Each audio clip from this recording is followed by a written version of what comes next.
오늘 돈의 인문학 저자이시고 전 세종대 교수이셨던 홍익희 교수님을 모셨습니다. 안녕하세요. 예, 안녕하세요. 네, 교수님 오늘 또 이렇게 뵈니까 또 이렇게 여쭤볼 게 자꾸 떠오릅니다. 교수님은 이렇게 제가 자판기 같아요. 지식 자판기. 워낙 그 인사이트가 정말 다양하고 풍부하셔서 정말 많은 도움이 되는데요. 지금 그 기업하시는 분들이 가장 요즘 신경 쓰이는 게 원화 강세가 너무 가파르게 이루어지고 있는 거 아니냐. 네. 그러니까 이 달러 가치가 너무 급격히 떨어지고 도대체 왜 이렇게 가파르게 오르는지 원화가 이유가 좀 궁금하거든요. 예, 사실 환율을 결정하는 요소는 수없이 많습니다. 근데 단기적으로는 이거 두 가지만 알아두시면 돼요. 하나는 외환 시장의 수요와 공급입니다. 이걸 이제 수급이라고 부르는 거고, 그 다음에는 우리 원화는 위안화의 연동성이 굉장히 큽니다.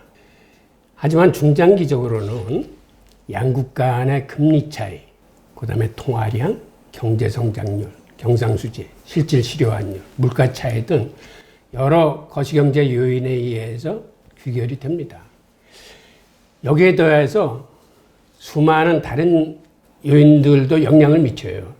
예를 들어서 생산성이라거나 어떤 계량화할 수 없는 요인들, 곧 혁신, 코로나, 갈등, 리더십, 정치 사회적 요인 등 하여튼 환율의 영향을 요소들은 헤아릴 수 없을 정도로 많은데, 이렇게 환율이 중장기적인 관점에서는 그 나라 경제의 기초체력인 펀더멘털을 근간으로 여기에 이러한 여러 요인들이 가세해서 결정이 됩니다.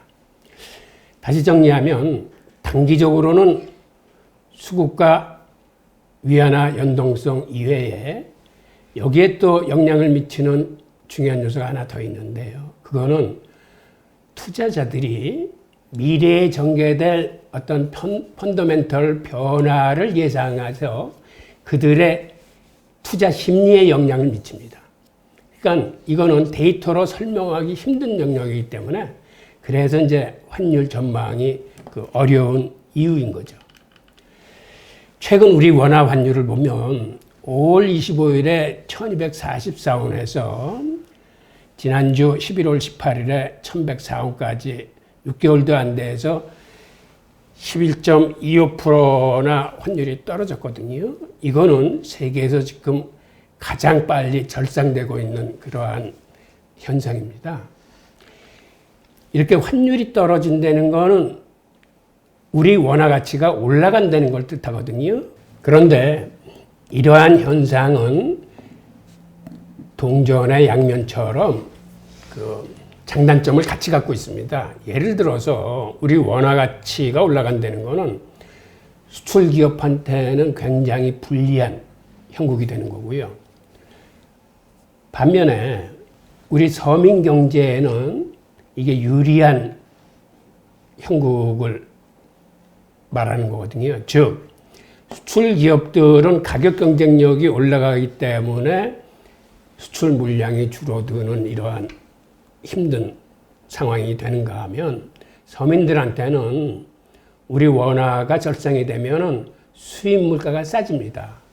그러니까는 서민들의 장바구니 물가가 굉장히 싸진다는 의미니까, 사실 환율이라는 건 어떤 의미에서는 가치 중립적이에요. 그런데 그거를 받아들이는 입장이 이제 서로 다를 뿐이죠.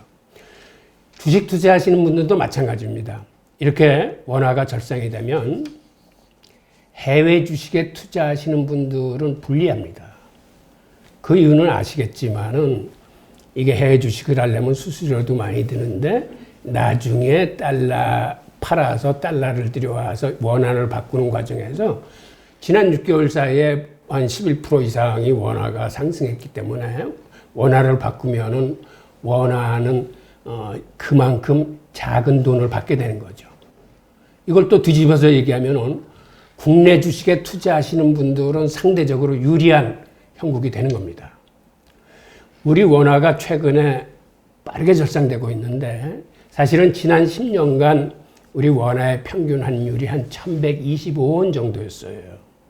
그래서 이게 환율이 빨리 떨어지더라도 여기는 지지선이 워낙 두껍기 때문에 그쪽에서 많이 등락을 하리라고 예상했었는데 이번에는 하락세가 워낙 강하다 보니까 그것도 쉽게 무너뜨리면서 지금 1,100원 초반대에 와 있거든요. 그러니까 이 정도로 우리 원화의 그 절상 압력이 굉장히 세다는 걸 의미하는데, 그럼 왜 이렇게 우리 원화의 절상 압력이 센지 그 이유를 한번 살펴보겠습니다. 우선 수급 측면에서 우리나라 외환시장에 달러가 많이 들어오고 있어요. 그 가장 큰 이유는 우리가 코로나 사태를 비교적 빨리 극복하고 수출이 회복되는 속도가 지금 굉장히 빠릅니다. 그래서 동시에 저희들 무역 흑자가 6월 이후에 지금 월 평균 한 52억 달러씩 저희들이 흑자를 보는 중이에요. 그러니까 그만큼 달러가 많이 들어오는 걸 의미하죠. 저 금액이 오히려 9월 달에는 87억 달러에 가까울 정도로 지금 상승세가 강합니다. 그러니까 이거를 경상수지 측면에서 보면 경상수지라는 거는 상품 수지, 서비스 수지, 소득 수지를 합친 게 경상수지입니다. 즉 상품 수지라는 건 예전에 무역 수지를 의미하는 거고요. 그 다음에 서비스 수지를 보더라도 옛날에는 저희들이 해외여행을 많이 나갔기 때문에 서비스 수지에서 적자 폭이 굉장히 컸습니다. 근데 이제 코로나 사태로 해외여행 못 나가시니까 그게 많이 개선이 됐어요. 그러니까 그만큼 나가야 될 돈은 덜 나가는 거죠. 그 다음에 소득 수지에서 배당금이나 이자가 늘어나면서 여기서도 저희들이 흑자를 보고 있어요. 그러다 보니까 6월 이후에 경상수지 흑자가 월 평균 한 78억 달러 정도 봅니다. 9월 달에는 이게 100억 달러가 넘었어요. 그러니까 지금 이런 식으로 올해 경상수지 흑자가 우리 한국은행에서는 한 570억 달러 정도 날 거라고 예상되는데, 이 수치가 예년에 비해서는 그렇게 많은 수치는 아니지만 우리 GDP의 3%를 넘는 수치입니다. 즉 미국 같은 경우 GDP의 3%가 넘어가면 이게 환율 조작국 요건의 하나가 돼요. 그런데 이번에는 아마 600억 달러도 넘길 것 같습니다. 그 다음에 이런 경상수지 이외에 자본금융 개정을 보면 이거 옛날에 자본수지라고 부르던 거예요. 여기서 달러 흐름이 반전되고 있는데 상반기 우리 국제시장으로 그 외국인 투자가 많이 늘어났어요. 그래서 7월 달에 이미 외국인들의 우리 국채에 대한 투자가 사상 최대치인 150조 원을 넘어섰습니다. 그리고 올해 9월까지 외국인들의 직접 투자 또 그 172억 8천억 달러 정도가 이제 순 유출이 됐는데, 이 얘기는 외국인들이 국내에 투자한 것보다 우리 기업들이 해외에 투자한 것들이 이제 더 많다는 얘기거든요. 반면에 간접 투자들, 즉 회사나 공장에 하는 그런 직접 투자가 아니라 자산 시장에 투자하는 거, 예를 들어서 주식이나 채권에 투자하는 게 간접 투자인데, 이 부분도 9월까지는 211억 정도가 순 유출됐습니다. 그러니까 외국인이 우리나라 주식이나 채권에 투자하는 것보다 우리가 해외에 더 많이 투자했다는 걸 의미하죠. 9월까지만 해도 우리나라 주식시장에서는 외국인들의 그 매도세가 굉장히 많았죠. 그런데 이런 흐름이 10월 들어서 반전됩니다. 간접 투자에서 달러의 순이익이 더 많아졌어요. 그러니까 9월까지 한 192억 정도 달러를 매도했던 외국인들이 10월 들어서서는 매수세로 이게 전환이 됩니다. 그래서 10월 달에 한 12억 달러 정도를 샀고 11월 들어서 한 50억 달러 정도를 샀기 때문에 지금은 이게 반전돼서 오히려 달러가 들어오는 추세로 바뀌었어요. 그러다 보니까 최근 한 2달 동안 저희 원화 절상 속도가 굉장히 빠릅니다. 이렇게 원화가 가파르게 오르는 이유를 볼 수 있는 중요한 그래프는 지금 그래프에서 보시겠지만 코로나 사태를 지나고 나서 우리 외환보유고가 급속하게 지금 상승하고 있는 거를 보실 수 있을 거예요. 그러니까 4천억 달러까지 떨어졌던 게 지금은 4,265억 달러 정도로 외환보유고가 늘어나고 있고, 그 다음에 이거를 같이 봐야 되는 그래프가 우리 대외 금융자산입니다. 그러니까 우리가 대외에 자산을 더 많이 갖고 있는지 부채를 더 많이 갖고 있는지를 보여주는 표인데, 우리가 갖고 있는 자산이 부채를 훨씬 능가해서 9월 말 현재 해외의 순 금융자산이 5,531억 달러를 갖고 있어요. 그러니까는 우리가 외환보유고로 지금 4,260억 달러 정도로 갖고 있고, 해외에 갖고 있는 금융자산이 한 5,500억 달러가 넘어서고 있고, 그 다음에 국내에서도 거주자 외화 예금이라고 그래서 달러를 갖고 들어와서 아직 우리 원화로 바꾸지 않고, 예를 들어서 달러 예금에 집어넣은 자산이 한 933억 정도 되거든요. 그러니까 이런 걸 다 모으면은 이게 1조 달러가 넘어요. 그러니까 우리가 굉장히 달러를 지금은 많이 가지고 있다, 이렇게 말씀드릴 수 있어요. 이 수치를 보니까 한국이 대단한 나라인데요. 사실 대단해요. 엄청 부자 나라인데요. 예. 달러를 많이 보유하고 있는. 근데 아까 여기 말씀하신 것 중에 그 순대외 금융자산 있지 않습니까? 네. 그거는 어떤 뭐 정부나 뭐 기관 뭐 이런 것들만 포함이 된 건가요? 아니면 우리 국내 개인들도 많이 투자했잖아요. 다 포함된. 전체가 다 포함된. 전체가 다 포함된.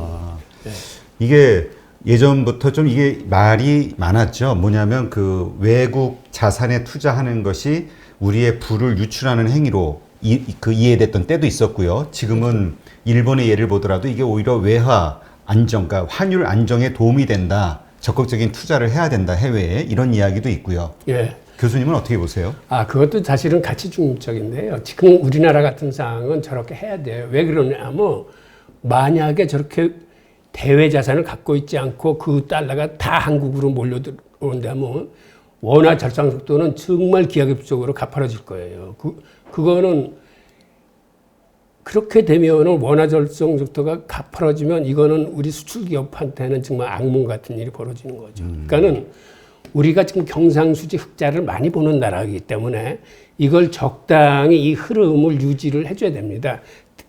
들어오는 것만큼은 아니더라도 그중에 많은 양을 다시 해외로 유출시켜서 적당한 외환보유고와 적당한 원화 환율을 가져가야 되는 거거든요.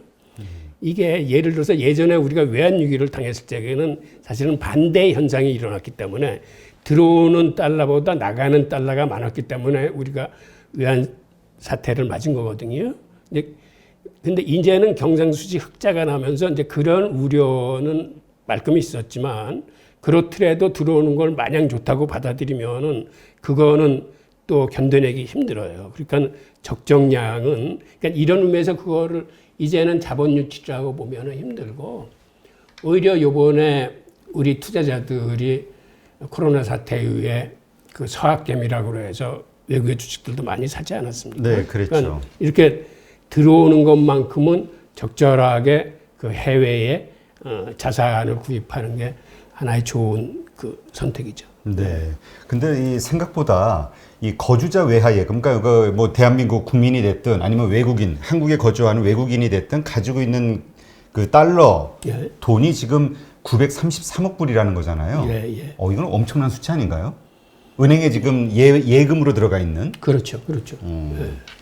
야, 그러고 보니까 이거 참 우리가 그리고 보니까 외환보유고가 4천억까지 떨어졌던 때가 아마 그때 코로나 위기 때문에 이제 막 환율이 급격히 상승했을 때 그때인 것 같고요. 근데 어쨌건 지금 말씀하신 대로 이게 너무 급격하게 1,200원대에서 지금 내려왔잖아요. 불과 2, 3개월 사이에.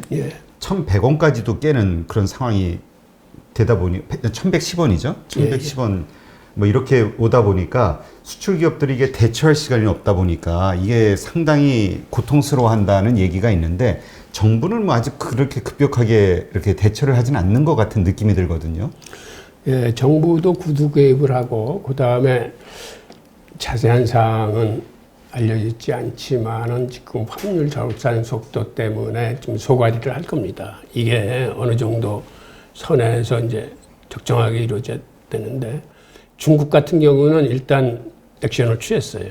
그쪽은 지금 환율 절상 폭을 막으려고 중국 정부에서는 나름대로 여러 가지 저거를 하고 있는 걸로 알려지는데 저는 개인적으로 이러한 상황에서 인위적인 개입은 바람직하지 않다고 생각을 해요. 네. 저는 해외 생활을 하면서 이 정부가 외환시장에 인위적으로 개입했다가 사실 성공한 사례를 보지 못했어요. 네. 근데 이제 그 아무래도 정치가들이다 보니까 시장에서만 이렇게 힘들어하고 막 죽는 소리 하면 안 될 거를, 그러니까 확신은 없지만 그래도 뭔가 액션을 취해서 뭔가 위로의 어떤 차원에서. 그래서 구두개입을 많이 해요. 그래서 구두개입 하는 건가요? 더 이상은 좌시하지 않겠다. 근데 계속 보고만 있어요. 아니 근데 그런 의견을 주시는 분도 있어요. 뭐냐면 지금 위안화도 엄청나게 강세잖아요. 네. 위안화하고 이 원화가 연동이 되기 때문에 이 우리보다 어쨌든 강대국이니까 이 위안화가, 그러니까 중국 정부가 위안화에 대해서 어떤 조치를 취하기 전에 우리가 하는 거는 별로 의미가 없다. 그럴 수도 있죠. 예, 네. 그런 이야기도 있더라고요. 네. 지금 위안화 상관계수가 예전에 한 0.7이었는데 지금은 한 0.84 정도로 더 올랐어요. 그러니까는 거의 평행하게 나간다고 봐야 되는데 중국에서 그 절상을 막기 위해서 조치를 취했을 적에 우리는 안 취했기 때문에 우리가 더 빨리 절상이 되는 겁니다. 아, 중국에서 조치를 취했을 때도 개입을 했을 때 시장에 네. 우리는 개입하지 않았었나 보죠? 네. 아, 그렇군요. 이유가 왠지는 뭐 지나봐야지 알겠죠? 네, 알겠습니다.